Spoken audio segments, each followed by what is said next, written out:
Bonjour à toutes et à tous et bienvenue dans cette vidéo spéciale sélection pour Noël où nous allons détailler à l'aide de catégories une sélection de produits high-tech qui pourraient faire plaisir pour vous ou pour des technophiles que vous connaissez à l'occasion des fêtes de fin d'année. Vous allez donc pouvoir à chaque fois avoir des raccourcis pour les diverses sélections qui sont possibles avec des boutons comme ceci. Et bien évidemment, dans la description, vous allez avoir des liens pour pouvoir effectuer directement l'achat des divers produits qui vous sont proposés. Donc voilà, on va pas s'étendre à chaque fois sur les spécificités techniques, c'est-à-dire que quand je vous donne un produit, je vous donne les 2-3 points forts qu'il peut avoir, les 2-3 points faibles, mais je fais ça très très vite. Si après vous voulez vraiment détailler et surdétailler chaque produit, je vous fais confiance pour pouvoir le faire ou aller voir des tests spécifiques.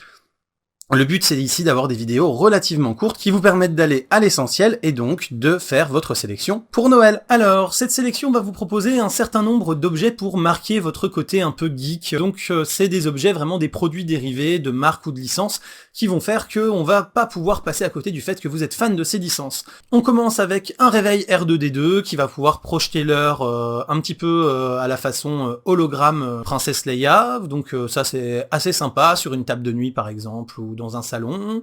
Ensuite on a le droïde BB-8 qui est tiré du nouvel épisode de Star Wars qui doit sortir en cette fin d'année 2015, qui a fait pas mal le buzz autour de lui puisqu'il est assez mignon avec sa tête qui peut bouger indépendamment de son corps et qui roule.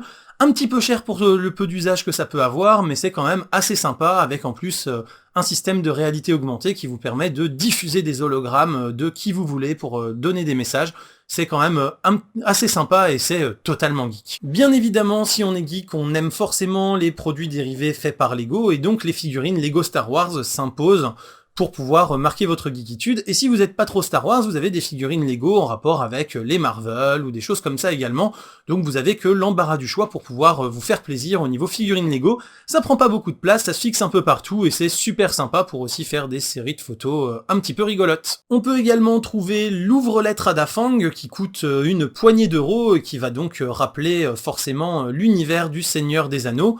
Et ça, forcément, c'est 100% geek. Le t-shirt Choisissez votre arme ne peut être que geek.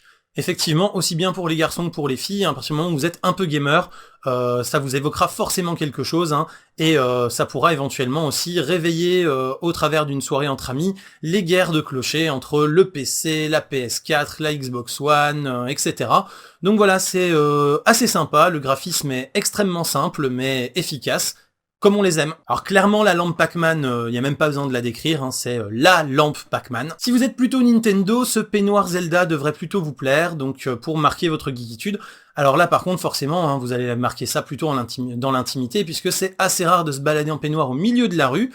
Mais on sait jamais, si par exemple vous utilisez un peignoir quand vous êtes à la salle de sport, quand vous sortez de la douche, et voilà, pourquoi ne pas indiquer qu'en plus d'être sportif, vous êtes joueur et vous êtes geek. Toujours au niveau de la franchise Pac-Man, les trombones Pac-Man, histoire de pouvoir agrémenter les divers dossiers que vous envoyez à vos collègues avec des petites têtes de Pac-Man, comme ça s'ils n'avaient pas compris que vous aviez vraiment l'esprit résolument geek, et là au moins ils ne peuvent plus passer à côté. Si pour vous la geekitude c'est plutôt Doctor Who, vous allez pouvoir opter pour le réveil TARDIS. Pour les plus technophiles d'entre vous, vous savez peut-être que l'adresse IP 127.0.0.1 est par convention l'adresse IP du PC sur lequel vous êtes. Alors pourquoi ne pas mettre à votre entrée un paillasson disant que le lieu 127.0.0.1 est le plus beau lieu du monde? Et enfin, si pour vous être geek c'est être fan de Game of Thrones, vous avez la possibilité d'acheter des lots de sous-verts Game of Thrones disponibles à la vente un petit peu partout, et vous allez comme ça pouvoir avoir les emblèmes des différentes maisons de l'univers de Game of Thrones directement sous vos verres quand vous prenez l'apéro entre amis.